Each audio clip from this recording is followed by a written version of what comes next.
এটা দাদা আমরা সুরাইবাড়ি ফটিকরাই থেকে সুরাইবাড়ি আসার পথে এটা হচ্ছে আমরা বাইপাস রোড। এই বাইপাস রোডের অবস্থা দেখেন এই যে।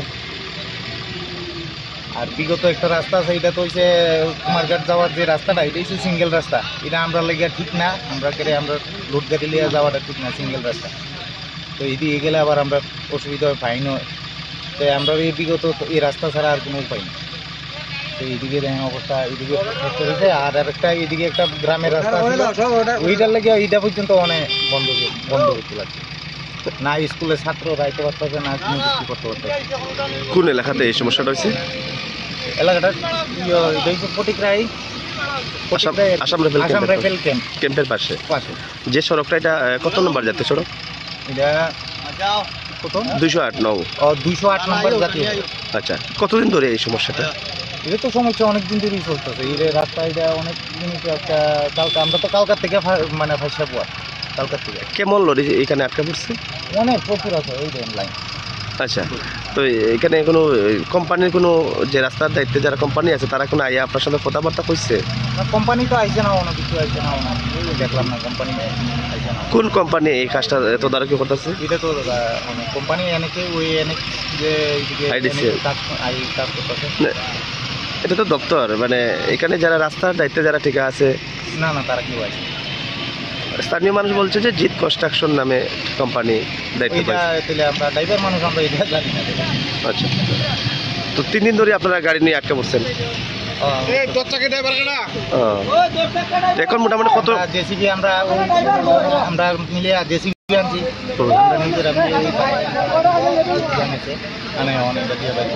আর ফটিকরাই হয়ে কুমারঘাট যাওয়ার যে রাস্তাটা, এদিকে মানে গাড়ি নিয়ে যেতে ঠিক না আর কি, এটা সিঙ্গেল রাস্তা। আচ্ছা, এখানে গেলে পরে কোনো মানে ফাইন যে লাগু করেন, মানে কারা লাগু করে? তো ওভারলোড লাগে তো ফাইন, ওভারলোড গাড়ি। এমনি কত টাকা ফাইন লাগু করে? এটা তো ওভারলোডের উপরে কিছু ইয়ে করে। আচ্ছা, কি নাম আপনার? আমার নাম মিঠুন। আপনার লরি চালক? ধন্যবাদ। হিসাবে শ্রীপুর জায়গার নাম, জায়গাটা একটু নরম জায়গা, মাটি ফেলে আসে। আজকের কথা না, এটা সকল দিন এরকম গাড়ি এইরকম 1টা 2টা 3টা করে ভাষাভাষি করে।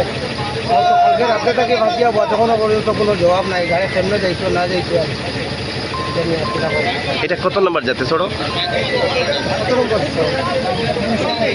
208 নম্বর সড়ক। কতদিন ধরে এই সমস্যাটা?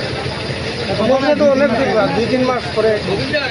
এটা কি বৃষ্টি দিলে পরে এই সমস্যাটা বাড়েনি না? বৃষ্টি দিলে তো আরো সমস্যা আরো বেশি বাড়ে। আর জায়গাটাও খারাপ? জায়গাটাও খারাপ, মানে মাটি ভাঙে গেছে নাকি? আচ্ছা, যত দিন যায় তারা নরম মাটির ডুবে যাচ্ছে, গাড়ি এরকম চেষ্টা করে। আপনারা কি লরি চালক? হ্যাঁ, লরি চালক।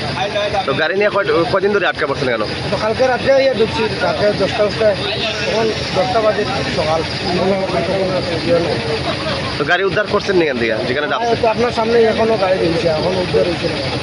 তো এখানে রাস্তা ঠিক করার লেগে কেউ আইছে না কেন? আমরা তো কোম্পানির অপেক্ষা করি, আর কোম্পানি থেকে কেউ যদি আছে তো আমরা একটু সাহায্য সহযোগিতা করবো। তখন তো কোম্পানি থেকে আয় নাই, একটা জিসিবি আইছে, জানি না কোনখান থেকে আইছে।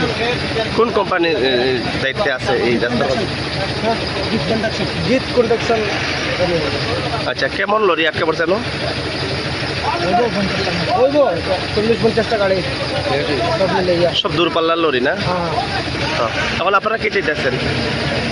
আমরা চাইতে রাস্তাটা ঠিক তাড়াতাড়ি হয়। আমরা ভুক্তভোগী প্রতিষ্ঠা লাগে, এরকম কষ্ট করতে লাগে আমরা। তো বিগত তো অনেক দিন হয়ে গেল, তো আপনারা দাবি জানাইছেন নি কোম্পানির কাছে বা দপ্তরের কাছে?